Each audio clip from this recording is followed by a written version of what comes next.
You're tuned into RBLR, the home of Tampa Bay's RBLR Sports. 4 seconds left. In front. Happy moment. The Tampa Bay Lightning have won the first Stanley Cup.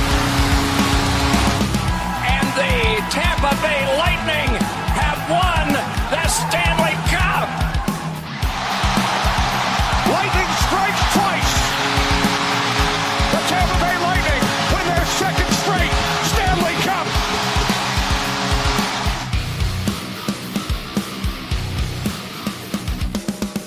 Hello, everybody, and welcome back to RBLR Lightning. As always, my name is Jake Ricker. Alongside me, it's Matt Gannett and Michael Wax joining us back this week. Michael, welcome back and joining us. Happy to have you here.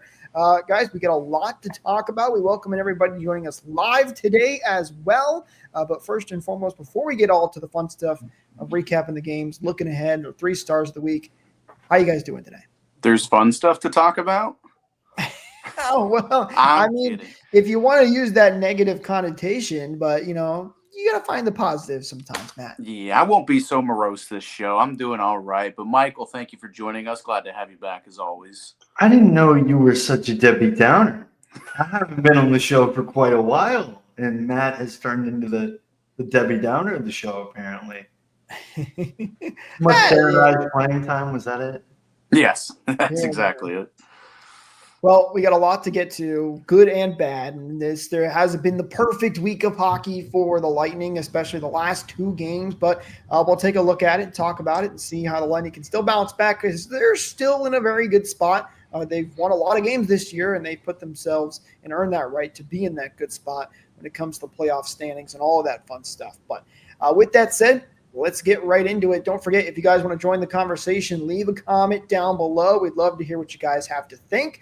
We'll put it up on screen and talk about it as well, so don't be afraid to jump in there to everybody who's joined us live. First game, though, for the Lightning, they played against the Dallas Stars, and a game that, guys, I thought was a pretty good hockey game. Very entertaining to watch, especially if you're an NHL fan. Lots of back-and-forth action. Lightning win it 3-2 in the shootout. I know everybody doesn't love the shootout, but pretty exciting shootout, especially for Gage Gonsalves, who gets the game-winning goal in this one and wins it for the Lightning. Guys, your thoughts on this game against Dallas? I thought it was, as a objective NHL fan, one of the more entertaining games throughout the entire season. Like, as a fan of neither team, just what an entertaining game to watch. Unfortunately, the Lightning did blow a 2-goal lead, which, is a bit of a bummer. But throughout the entire game, I thought they were the better team by a wide margin. Just a couple defensive errors that ended up as goals against. But no, for the 85-90% of the game, I thought the Lightning were dominating a very, very good Dallas team. They're kind of faltering right now, which, you can't use that as an excuse. And I won't, because the Lightning played very, very well. They played well in front of Vasilevsky, and they dominated in the offensive zone. And that's, slightly in part to the just juggernaut duo of Anthony Cirelli and Brandon Hagel. Those 2 guys were just flying the entire game, especially Cirelli. I mean, whenever he plays Dallas, he just turns into Wayne Gretzky, Mario Lemieux. Like, he is just a Dallas killer. So just a very entertaining and just dominant game from the Lightning overall, in my opinion. Yeah, anytime that you can outshoot your opponents 38-24, you have a pretty good shot at winning. Didn't help that Casey DeSmith was just absolutely fantastic for Dallas. But I think I said this in my final thoughts. I could watch a 7-game series of these 2 teams playing. And as an objective NHL fan, I think I would love it. As a Lightning fan, maybe not so much, because, there's always that possibility that, Dallas beats you in a 7-game series. As we saw in 2020, didn't happen. But, there was always that opportunity. I thought, Hagel, Cirelli, as you guys mentioned, had really good games. Gage Gonsalves getting the overtime winner, or shootout winner, I should say. Really, really loving his confidence since coming back from Syracuse. I want to say he's like 0.65 points per game since his call-up, which you'll take that anytime, especially from someone that's on the 3rd line. And we've complained so much about depth scoring in the past. And, the Lightning did try to solve that during the trade deadline, but it turns out they had a homegrown star in Gonçalves that is helping them in their ruts, especially put up points. And what I love, too, is that John Cooper does not listen to the fans. I remember earlier this year, he put Gonçalves in for the shootout, and I can't remember if he fired it wide or just had a muffin. This was pre-waiver Gonçalves, so a completely different player. And I was part of the people saying, like, why would you put him out there? The rookie, you could put Victor Hedman or Braden Point or whoever didn't shoot already to win you the game, and you choose a rookie who has like 6 games under his belt. But man, it was the right choice putting Gonçalves in, because it was like not the craziest move in the world, but just a nice, good shot that ended up beating DeSmith. He looked pretty pedestrian in the shootout, but like you were saying, Michael, we made Casey DeSmith look like prime Patrick Waugh this game. And another thing too is that the quote at the end of the game that Gabby Shirley got from Gonçalves was, Cooper just pat him on the back and said, "Go end it," which, like, that is a huge vote of confidence for anybody, but especially a rookie. And just having the wherewithal to, perform at that level makes me really happy for what this year, the rest of this year, and especially next year is going to look like now that he's going to have a little bit more under his belt. How many times have I said that it feels like a lot of these years the Lightning have had that one player that gets called up and makes a huge impact on the Lightning? It was Ross Colton. He was one of the big ones in the second year for the Lightning. Even Perbix and Lilleberg a little bit too. They didn't have as big of an impact as Colton did, but they've always had this one player that's come up from Syracuse and made a big impact. And I feel like it might be Gage Gonçalves for the Lightning this year. And that's huge, because as we've seen, it can really boost this team into the postseason as it has in years past. And I've loved what he's done since he got called back up. He looks fantastic. And I see him being that guy in the playoffs that makes scored 1 or 2 big goals and helps the Lightning in the postseason, where people go, where did this guy come from? Because he was that homegrown talent that nobody really saw coming. He's been that good. I've been really impressed with his play, no question about it. So it's been nice to see, for sure. Now, unfortunately for the Lightning, that's where the good news kind of ended, at least when it comes to the win column, because they went on to take the Utah Hockey Club. They still haven't gotten their name situated. I've heard, though, the name has been picked, by the way, and I think it's getting revealed relatively soon. I think early next month. So that's kind of exciting. We'll see what they pick. Breaking news, Jake. Insider Jake. Well, no, they said it on the Lightning broadcast. Okay. Breaking I'm trying news. to give you a little bit of props, but I guess not. I appreciate that. No, but anyway, the Utah Hockey Club, and it's the first time the Lightning have ever played in Utah. First time they played Utah, which is kind of crazy to think about. We're already late into the season. I know this is Utah's first year, but you would think this would have happened a little bit sooner. But first time in this building for the Lightning, and it kind of showed. Lightning lose this one by a final score of 6-4. They were really slow in the first period. Also of note, it was not Jonas Johansson or Andre Vasilevsky in net for this game. It was Halverson who took over between the pipes.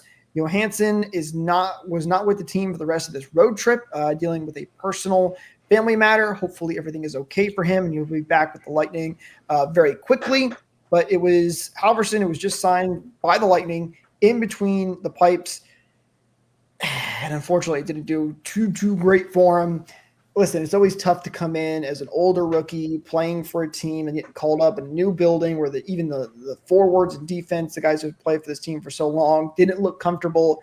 And I defended him kind of early on some of those goals. I didn't think it was completely his fault. But as the game went on, it seems like there were more and more goals that he probably would want back.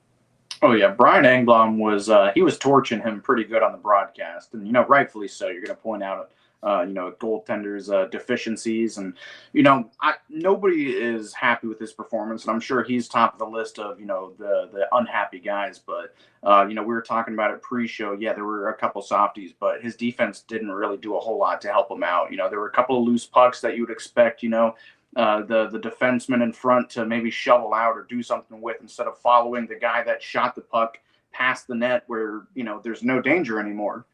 So a couple of those chances, one of them was a nasty tip that just, beat him. You can't really blame him on that, but I'm not going to pin this loss solely on Halverson.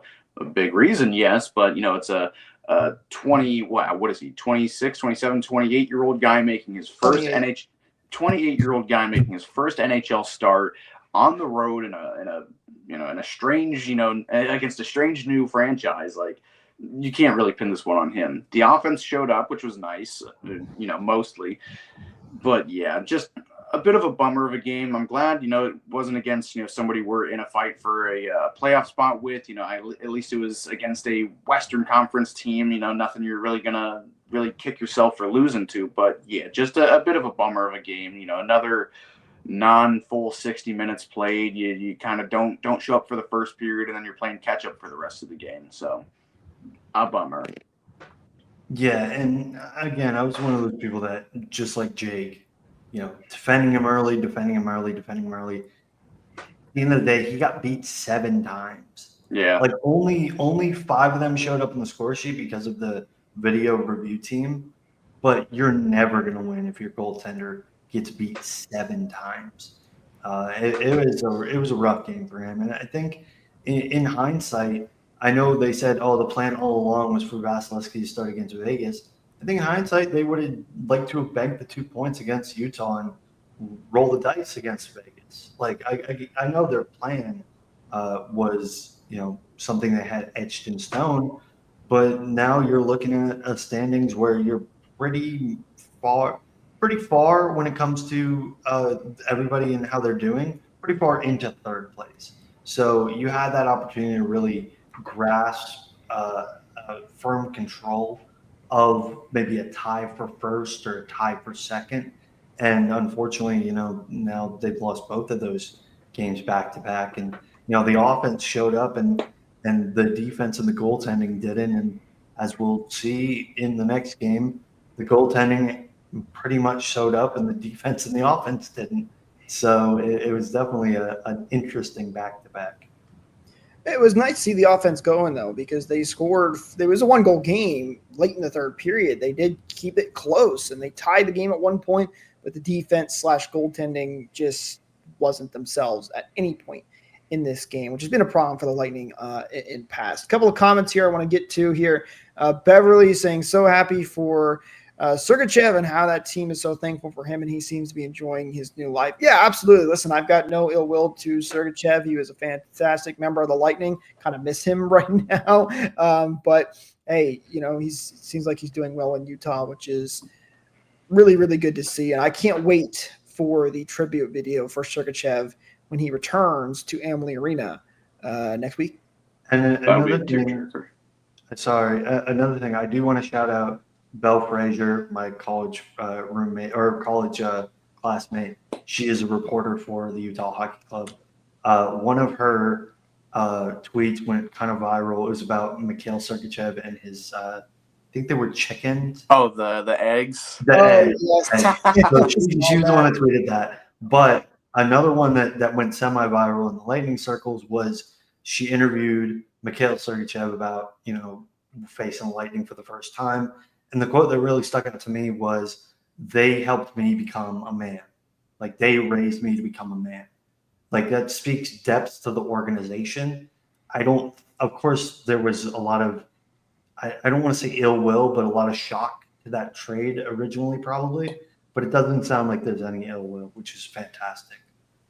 No, I mean, how well this franchise is run, how well they treat their players, despite what, people might say about Steven Stamkos and the departure there. Like, I'm sure he holds no ill will. The St. Louis situation is an anomaly, but yeah, I mean, I can't imagine many players ever leave this franchise on their own or via a trade and say it was a negative experience. Maybe Connor Sherry in the future, but that's also a different story. Jonathan Drouin.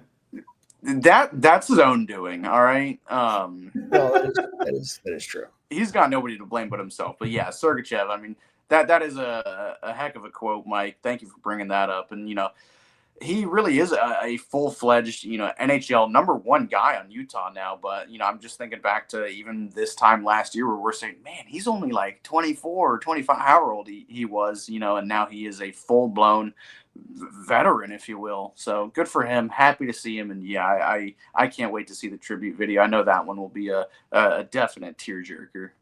Lightning have brought back older defensemen before. Maybe Sergachev makes an appearance back in a Lightning uniform one day. Maybe. Yeah, the full quote, I grew up to be a man there, and I will always remember it. So, very cool. Pretty good stuff from Bell, and I'm really happy to see that the Lightning are a model organization. For anybody that doesn't know, by the way, about the chicken quote that Michael referenced, the egg quote. Sorry, Sergachev has chickens apparently at his home in Utah, and he has been giving out eggs to all of his teammates, especially with how expensive eggs are right now. It became a very funny joke, and that saying Sergachev is single-handedly driving down the price of eggs. I think one of his teammates asked. This was the funniest part. One of his teammates asked Sergachev, hey, make sure your chickens don't have the bird flu, because that's what the problem with all the chickens is right now. And Sergachev said, I can't believe you would disrespect my chickens like that. Which is so great. Miss Sergachev for sure. Glad he's doing well in Utah. So thank you for that comment, everyone, getting us on that track. Comment here from Daniel saying backup goalie is a clear need this offseason. It's funny you say that because it feels like the Lightning have a very weird relationship when it comes to backup goaltenders. Ever since Vasilevsky, really, the Lightning have had a rotating cast of backup goalies.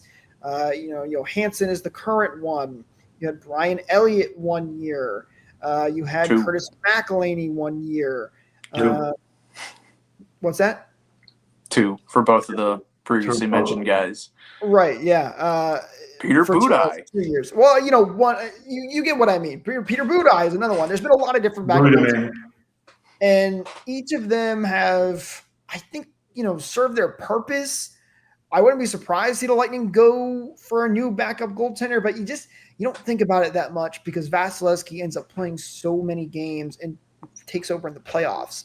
And he's so good. It's very hard for these backup goaltenders to back up a guy like Andrei Vasilevsky. Who's been the best backup goaltender in the John Cooper era? Don't give me a cheap one like Vasilevsky under Bishop, like a backup goalie.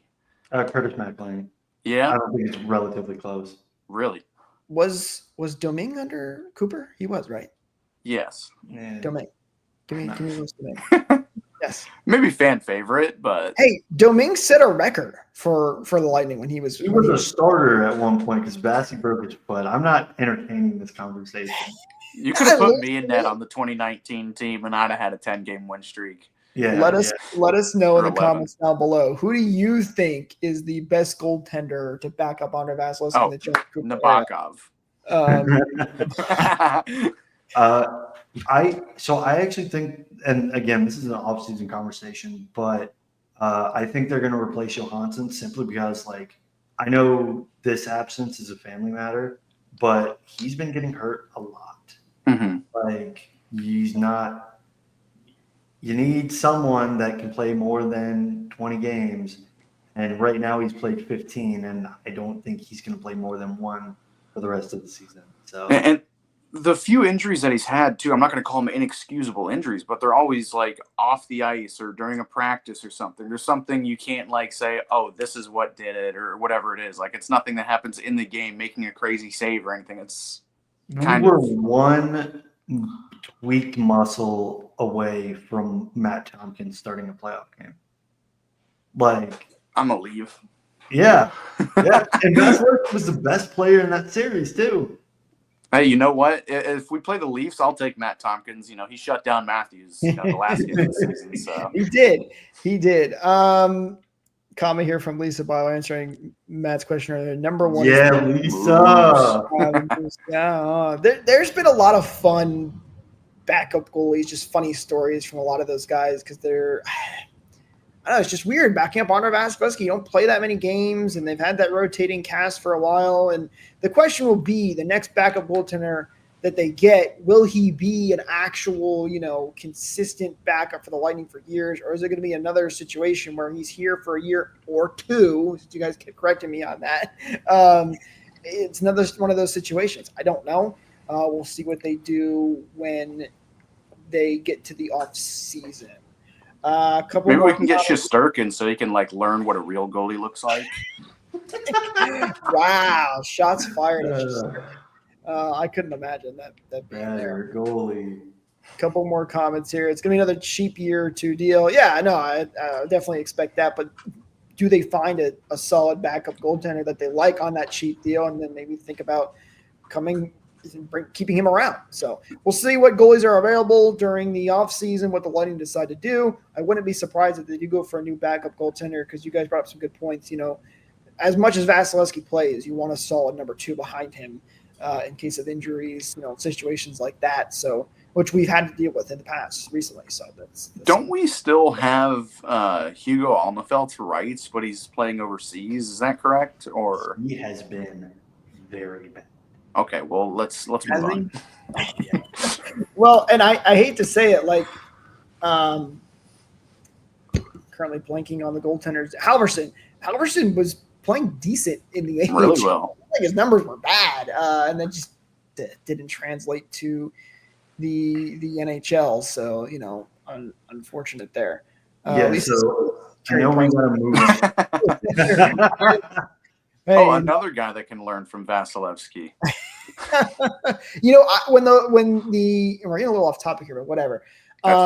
When the trade rumors were going around, when Jonathan Quick was getting ready to leave the LA situation, that was a name. I remember being connected to the Lightning too, and I remember saying I would love Jonathan Quick behind Andre Vasilevsky. Never happened. He's on the Rangers now. He's actually played pretty darn well for the Rangers He's too. been better than Igor Shesterkin. I'm not joking. This isn't a joke. He's had better numbers than Igor Shesterkin. Oh yeah. Listen, obviously Quick would have never played as much as he did, with the Rangers, how well he's done, because it's not going to beat Andre Vasilevsky. But I would have loved Jonathan Quick. So if there is a veteran goal, maybe that's the move. Veteran goaltender, that's towards the tail end of his career and is looking to win a potential cup, I wouldn't hate that at all, because I was a big fan of the Jonathan Quick train, but it never ended up happening. Man, I didn't know that was a rumor at all. Jonathan Quick is my favorite goalie that's never played for the Lightning. I would have done a lot to have Quickie on the team. I wonder if he would have Quick just signed an extension. I do wonder if Quick and the Lightning can talk, and they're like, all right, Jonathan, you're going to play 10 games next year. And he's like, no, I think I'm going to go to another team.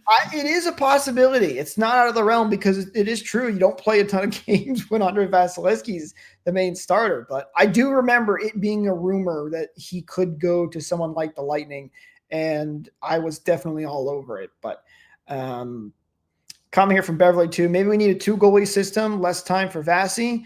So no. Vasilevsky's just so good.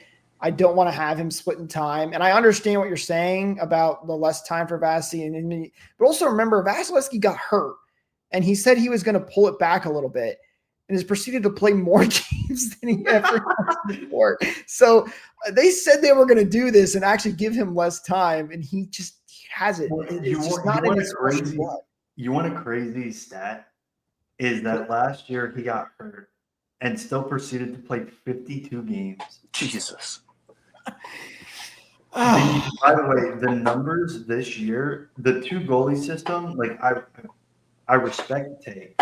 I fully disagree with it, because I'm about to read off some numbers for you. Brendan Halverson in one game, a .792 save percentage. Jonas Johansson in 15 games, .896. And Andre Vasilevsky, a .920. In 55 games. Man, I hate Hellebuck. This should be a Vezina year. There's a lot of arguments to be made, especially as of late, and looking at Vasilevsky's numbers and how he's performed, that you could make an argument. But Hellebuck is that Vezina's been locked up since November. So, Let me October. have my storylines, okay, Michael? I Speaking agree, of but Andre it's been locked Vasilevsky, up for a while. Guys, I think we might be the only people on earth that can spend 10 minutes talking about backup goalies. Hell yeah. it is. But speaking of Andre Vasilevsky, he was back between the pipes for this game against the Vegas Golden Knights. The Lightning ended up losing it, though, 4-2. So we talked about Halverson not being great in that game, but it just goes to show you goaltending sometimes isn't the sole issue.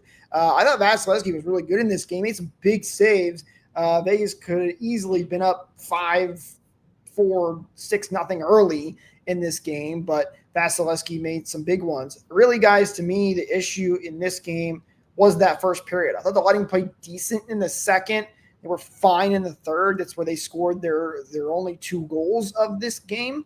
But it was that first period that Vegas came out swinging early.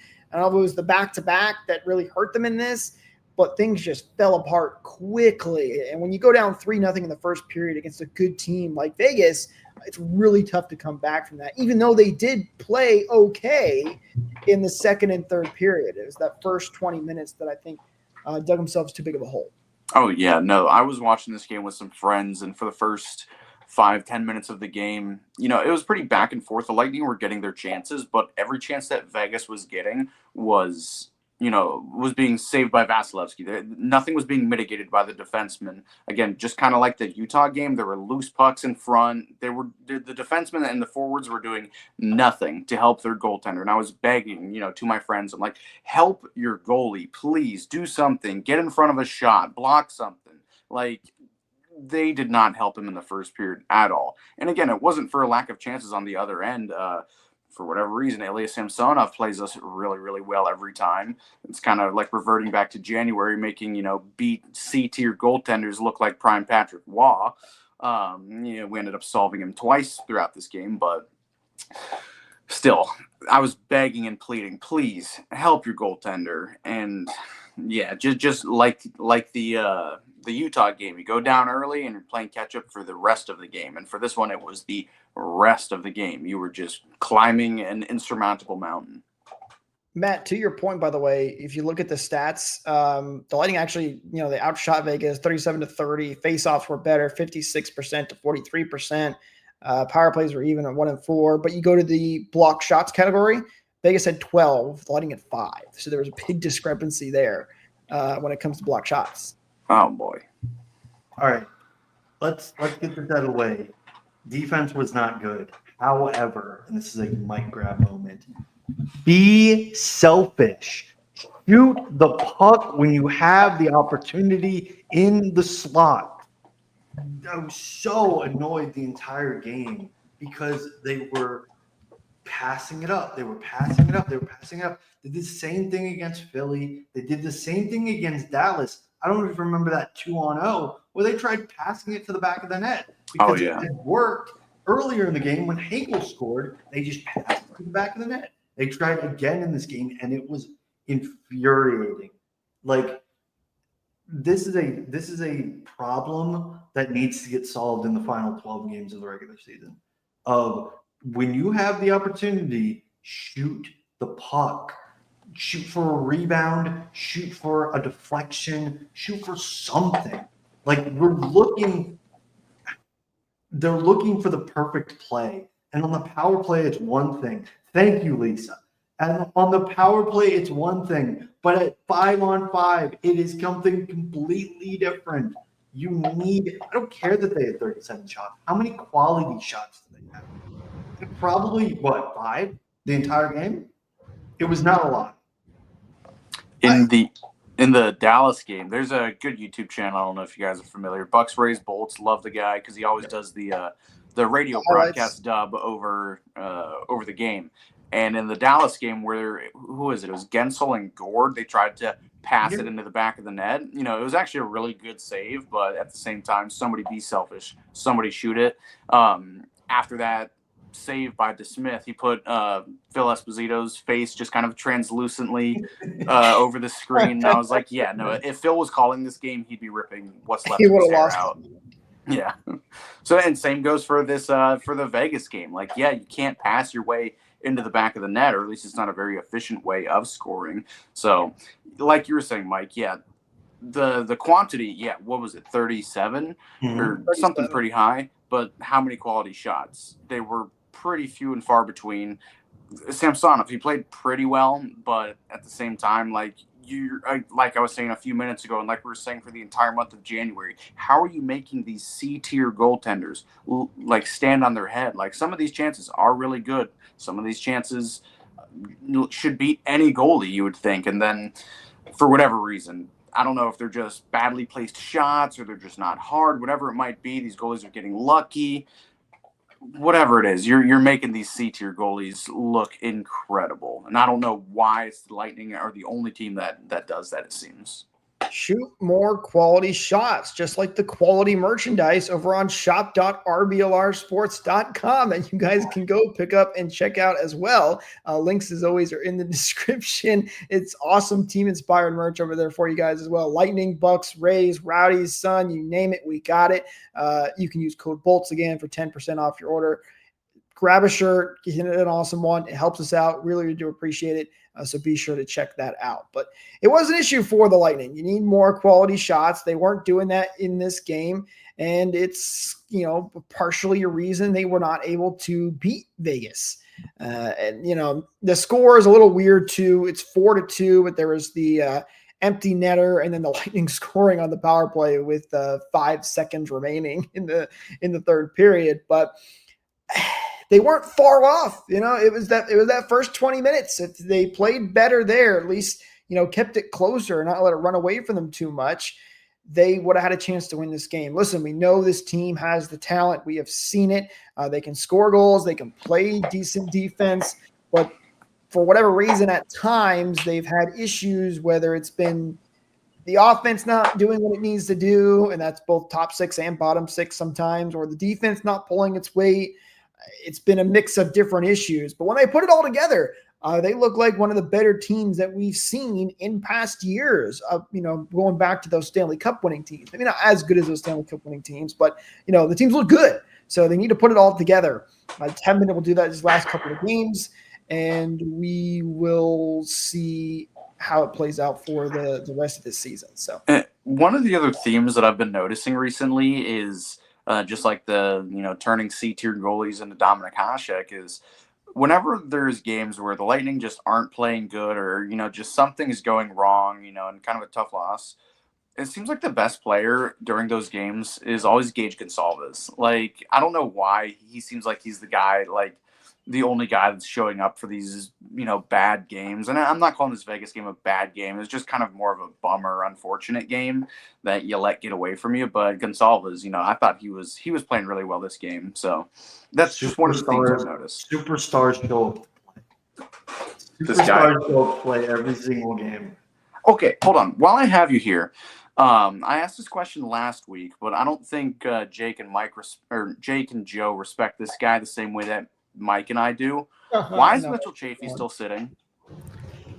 Okay. Well, he played. So my thing is that Mitchell Chaffee will probably not play for the Lightning again, especially when Howard comes in. Chaffee's never seen the ice for the Lightning, so I get it. He scores goals, but besides scoring goals, what are you doing? And he is a net negative defensively. He is not very good in the neutral zone. He scores goals, which you need. Jake is always talking about the importance of goals, and it doesn't matter how you get those goals. But True, at the same goals are time, goals. But at the same time, he's not scoring enough goals to mitigate what a disaster he is defensively. Is he that bad defensively? Matt's really disappointed in you right now, Michael. He really thought that you were going to run. When Howard comes in and takes that third line spot, you're going to be like, "Oh, Mitchell, who? I've never heard of this guy." Go, Jake. I like Mitchell Chaffee. I think he's a decent player. No, you don't. Apparently, you don't. No, I do. I don't have a problem with Mitchell Chaffee, but I think you make good points, Michael. It's like, as good as the offense is, that's not the whole his whole game. And there's another part of the game that you have to pay attention to when it comes to defense or, being a playmaker too. And clearly John Cooper and the rest of the coaching staff does not liked enough of what they've seen. And, I think it's also too, Matt, with Gage Gonsalves coming in and how good he's been. I think he kind of took over that spot from Mitchell Chafee. Now, are there other players in the lineup that Chafee could probably play over? Maybe, but clearly the coaching staff just doesn't see enough from him. And we don't know what's going on behind closed doors in the locker room. Also, don't forget, you still have Connor Geekie, who's down there in the AHL right now, and whatever their plan is for him. And like when Geekie inevitably does get called back up for the playoffs, like he's a guy that's easily going to play over Mitchell Chafee. So as much as I like Mitchell Chafee, it's just, I think Michael's right. It's just not really a spot for him right now. Matt doesn't. Is that what the problem is here? No, I don't. Not yet. Can I throw? Yeah. Lisa says I want Keith. I think he'll be back soon. I don't think it'll be too much longer. I do like what the Lightning are doing though with him right now, and I do think he needed some time in the AHL to develop and get better. So yeah, I don't have any problem. His last game. Oh my Lord, he was so good. He also had a ridiculous celebration too. He lifted. I did see a picture of the celebration. Like a warrior. It was crazy. No way. Listen, this might be what he needed. Some time in the AHL, get your feet back, and then when he comes up, look out. Can I bring something to the table? Please. Especially since like we have 12 games left and then the playoffs start. We're quickly approaching the "can you please do something" territory with Oliver Bjorkstrand. Okay. Yeah. He has 2 points in 9 games for the Lightning since being traded. Like Gord has more right now, and Gonsalves has more right now. Like Gergensons has as many. Well, man, I don't know about that. That's kind of a stretch. Gergensen might not have 2 points the entire season, so he's got 3 at least. I know that. Yeah, but like I'm not saying like scratch the guy. He's always seems to be in the right locations, but like when he needs you to pick it up, bud. Like there are 12 games left, and then the playoffs start. So I'm gonna play devil's advocate here because I kind of disagree. I understand, but I kind of disagree. One of the reasons he was really good in Seattle is his finishing statistic, which I've talked about this before, was really good. He's got an excellent shot. A lot of those were going in when he was playing for Seattle. He's kind of run into a little bit of a slump here where he's had some excellent shots. We've seen it in the past couple of games, but he's missing the net. So that finishing number is kind of dropping off a little bit. I think that's part of the problem. And I usually give guys a little bit more leeway when it comes to this kind of stuff because transitioning over to a brand new team, especially for a guy who was playing in Seattle all the way on the East Coast now, can sometimes be tough. There are some guys that sometimes – Michael, why are you raising your hand? I've got a question. I would like to talk when you were done. Some guys flourish right away. Some guys take more time. Heck, look at Coleman and Goodrow. Even those guys, like right at the beginning, they were good and you saw the potential there, but they didn't get in right away. They needed some more time to get used to the system and really get going. And they turned into those great players for the Lightning. And I think Bjorkstrand can still be that. You're not wrong though, Michael. It's definitely like you'd like to see him score more like he was in Seattle.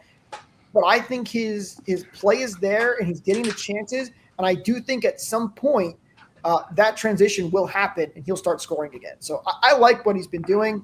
I know it's been a little frustrating. So coming from Beverly too, how can I forget Hagel last year? Hagel was a big guy who kind of started a little slow for the Lightning and then really picked up out of nowhere. So I think he's just one of those players that needs a little bit more time and he's still getting those chances, which I think is the important part here. So all right, Michael, before the trade, he was shooting 12.9% with Seattle, which is his league average, highest since his last season in Columbus.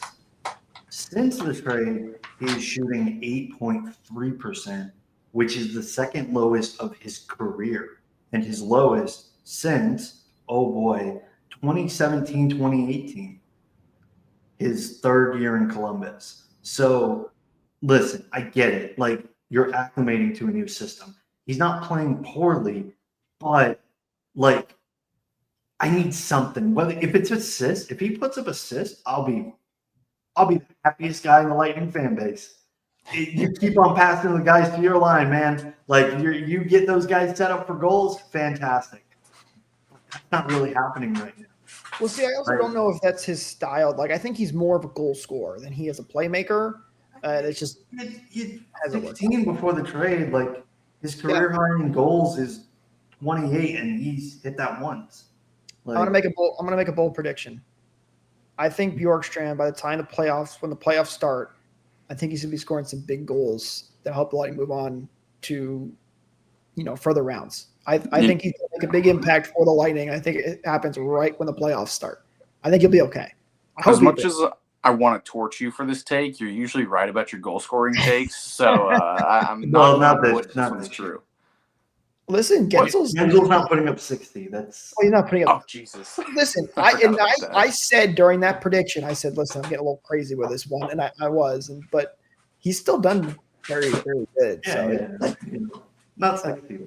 I think Bjorkstrand will be okay. He's still getting those chances, and I think it'll come around for him. Sometimes it takes. I could be wrong, and it could not work out for him. Sometimes that happens too, but he's getting the chances, and I think they're going to go in eventually.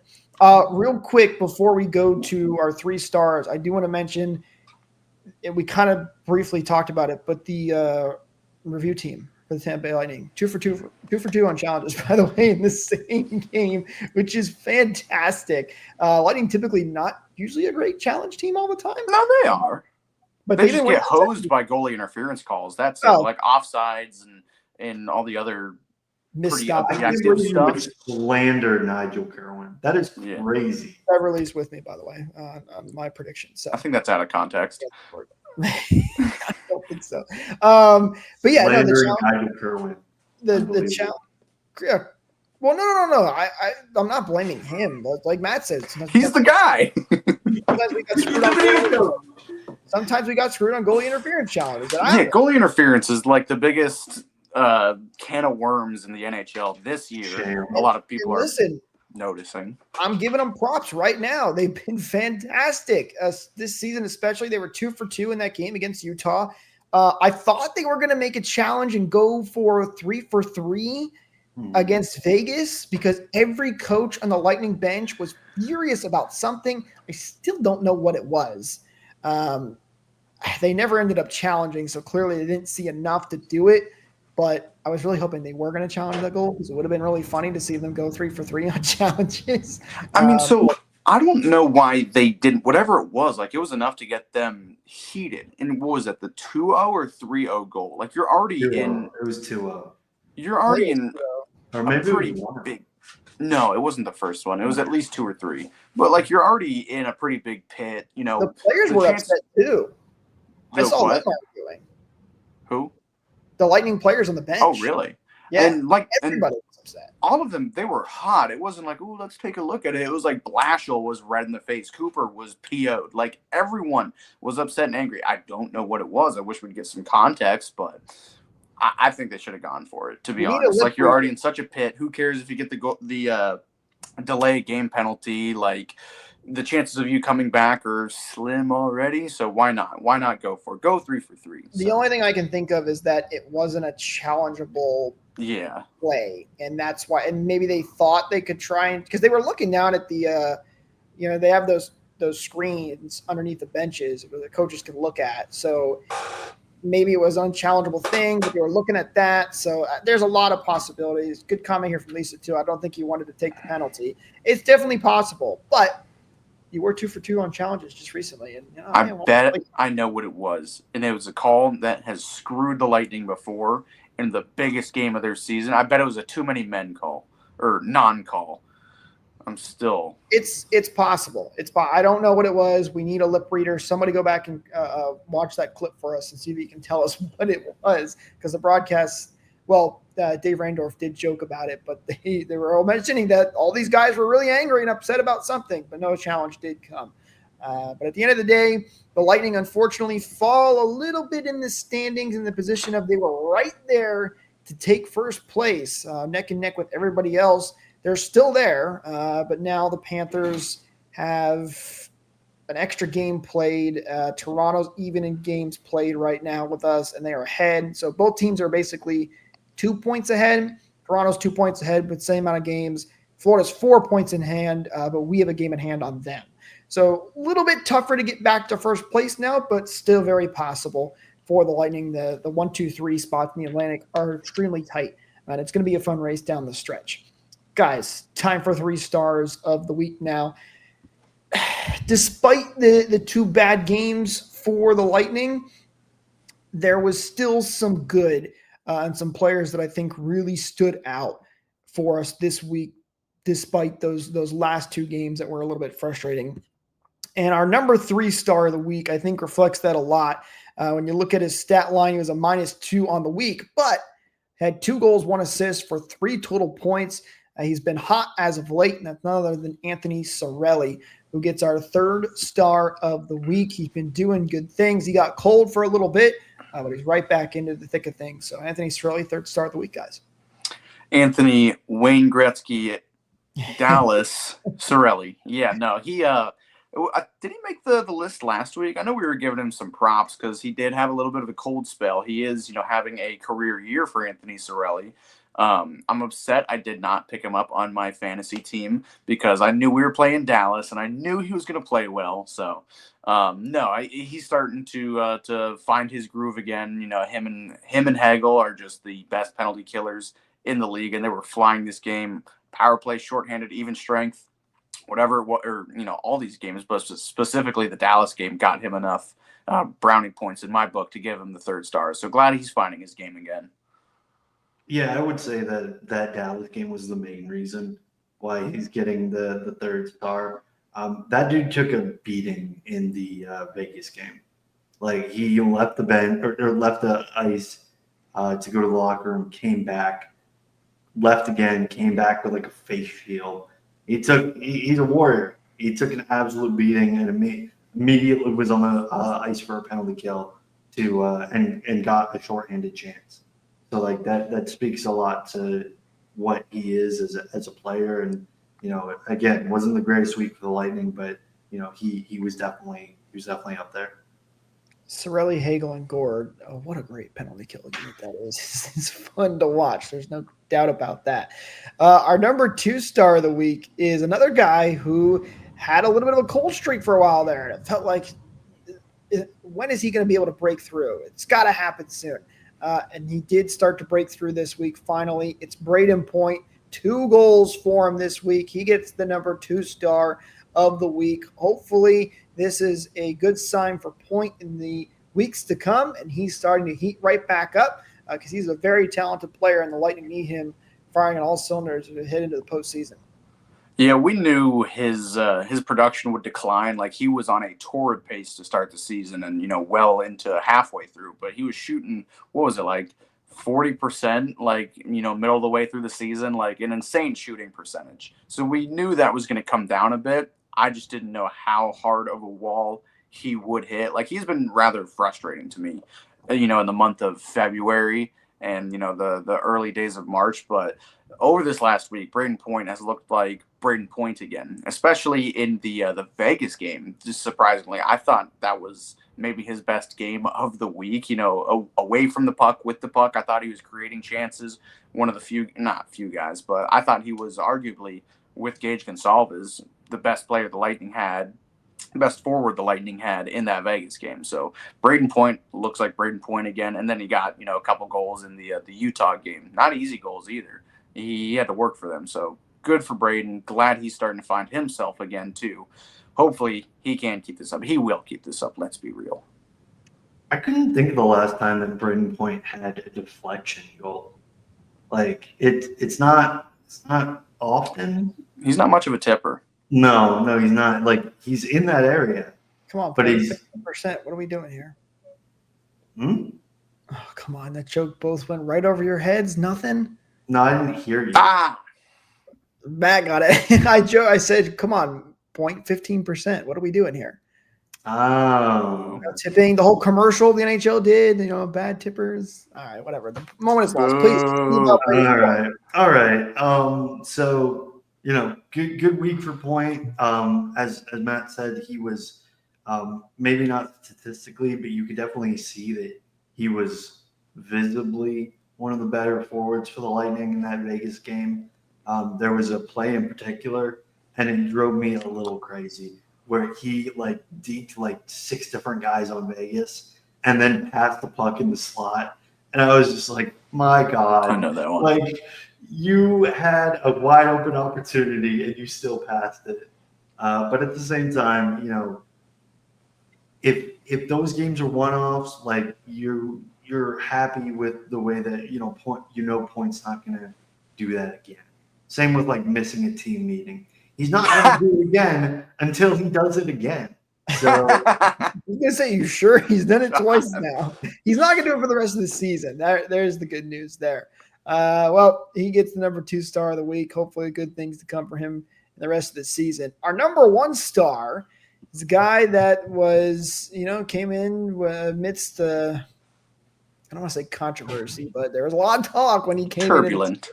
Turbulence. Yeah, that's a good word for it. But he has really, really, really impressed. He's been fantastic. Not quite going to get to my 60 goal mark on my crazy bold prediction, but Jake Gensel is our number 1 star of the week. 1 goal, 2 assists for 3 total points for him this week. He's been fantastic. No other way to put it.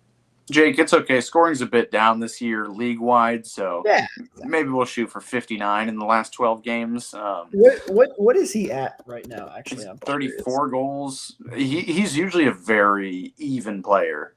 All right, well, 40, listen, 40's nothing to sniff at. 40-goal season, we'd go crazy for, 10 years ago when Jimmy Benn won the Art Ross with 87 points. 40 is really what I really meant anyway, so, Yeah. Oh, yeah, that's what came out of your mouth. 60's the new 40. Anyways, Jake, Jake Gensel, he's been on this list plenty of times. You're welcome. He's exactly, as advertised. He does all the little things, and nothing he does is super flashy or special or whatever. But man, he knows how to dish the puck, play responsibly, and most importantly, put goals in the back of the net. 5-on-5 or on the power play, he's equally as dangerous on both of them. He's just a responsible, smart player and always seems to be in the right place at the right time. Yeah, and this, again, is probably going to be another one of those stars we give for one particular game, which was the Utah game. All of his points came in that game. He took a penalty against Dallas that I believe was pretty costly. I think it led to the tying goal. He was a -2 against Vegas. So, he had an okay week. He had 3 points in one game, which is, stuff that we would kill for, honestly. That was a really good game in itself. But I think he can have 40. I don't think you're too far off, Jake. 6 goals in the last 12 games. That's exactly what the Lightning have been looking for, and that would be tying his career high in goals that he's hit twice. So it would. So let's go for 41 then. A funny story about Jake Gensel on Saturday during this Utah game. Maybe not a story, maybe not even funny, but I was out fishing, watching the Lightning game, and just trying to multitask both. And both the Gensel goals, right as they went in, were right as I was bringing the 2 fish I caught all day onto the boat. Right as I get the fish out of the water, Jake Gensel scores. Right as I get the little black-tip shark out of the water, Jake Gensel scores. So, man, if we could have had a Jake Gensel hat trick, I could have caught another fish. I'm starting to think that might be the correlation, but it was literally I had the game playing over the speakers. I'm fighting the fish. Right as you get it out of the water, boom. Right as you get out of the water, boom. So how's your night fishing? I have to ask, because a lot of the Lightning's games are going to be at night going forward. I'll attempt to get out a little bit more at night. Okay. Well, real quick too, Jake. Yes. I have an honorary first star of the week, and this is a guy that actually got first star during a game. I think we have to give a big shout out to the big rig, Pat Maroon. He did announce his retirement. He got the first star of the game in his final game in St. Louis. He's retiring at the end of the season. So I just want to give a big shout out. I know he's not going to hear this or anything, but he's a Bolts legend. He's a Blues legend, Bruins legend. So just what a career, what a guy. everybody loves. I know that one was a little jab, but shout out to the Big Rig. He's so well loved everywhere he goes, and what a career for a third line, fourth line kind of guy.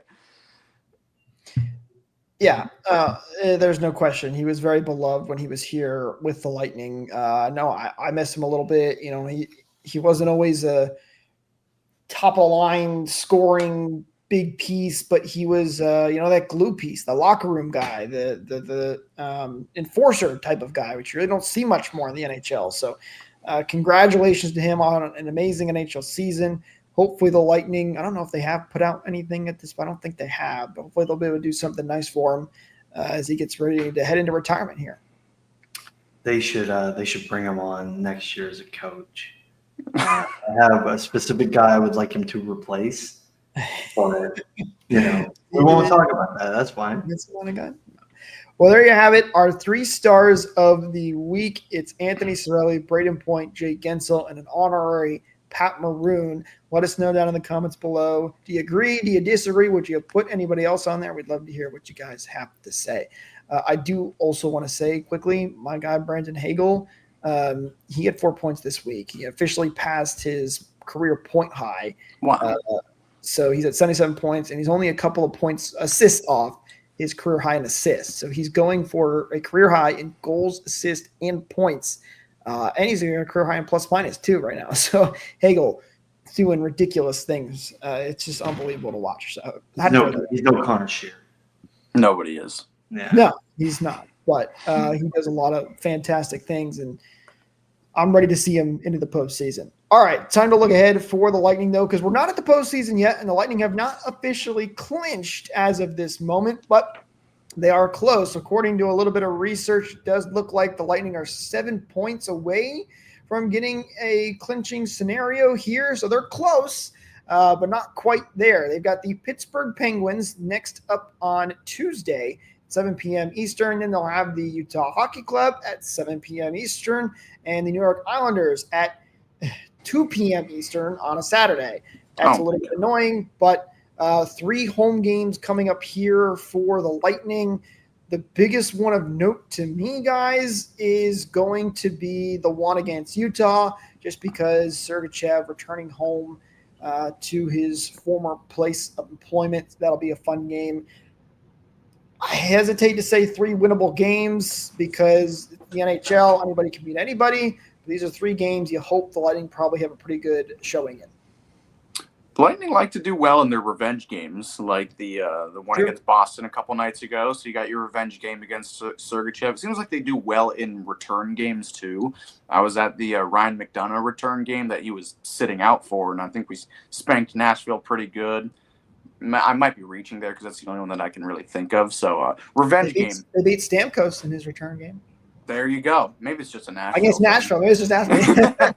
I was going to say, I don't think we do so well against Matthew Joseph. So. God, that's different. I'm talking about initial return. Somebody who gets a video tribute. I bet Joseph did get a tribute.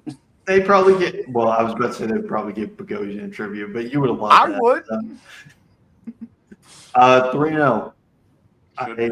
They need to go 3-0. That's the hope.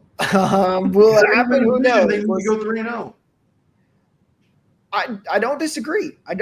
These are 3 beatable teams, but also, I just know how things go. Sometimes things go wrong, and I hope they go 3-0. I hope next week when we're talking here, they do that. Don't forget to like and subscribe. Ring that bell for notifications so you don't miss out on that episode, by the way, when we do go live next week, so you can join the conversation with us here as well.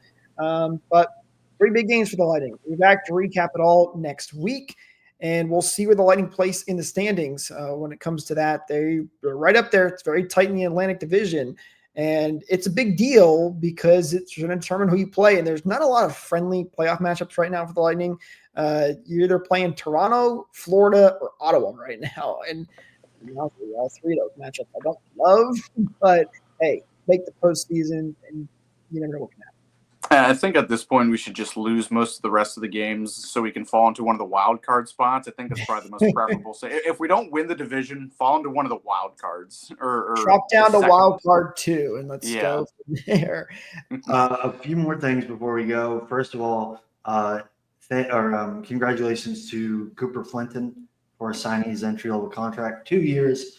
Also, good luck to, and this might take a while, Jack Harvey and the Boston University Terriers, Connor Kurth and Minnesota, Hagen Burroughs and Denver, and our boy Isaac Howard and Michigan State. All 4 of them are in the playoffs to get to the Frozen Four. That's a good point. Fun thing to look forward to. Mike, are you cheering for the Iceman and the Hobie Baker, or are you cheering for the Terriers? Bad question. That's a terrible question. Of course I'm cheering for the Terriers. For those that don't know, Michael is an alum for that school, so that's why he is so. Listen, if BU and Michigan State face off on Saturday, all the love in the world to Isaac Howard. He's going to lose, and he's going to sign his ELC, and the Terriers will go to the Frozen Four. There you go. Isaac Howard, by the way, who just scored the game-winning goal for the team in the Big Ten Championship. So things are going well for him. Hopefully we'll see him in Lightning Blue very soon. But that's going to do it for us in this episode, guys. Thank you so much for tuning in once again. Don't forget to like and subscribe, ring that bell for notifications, and hit that share button. It really helps us out, and we really do appreciate it. But with that said, talk to you guys in the next one. Go Bolts!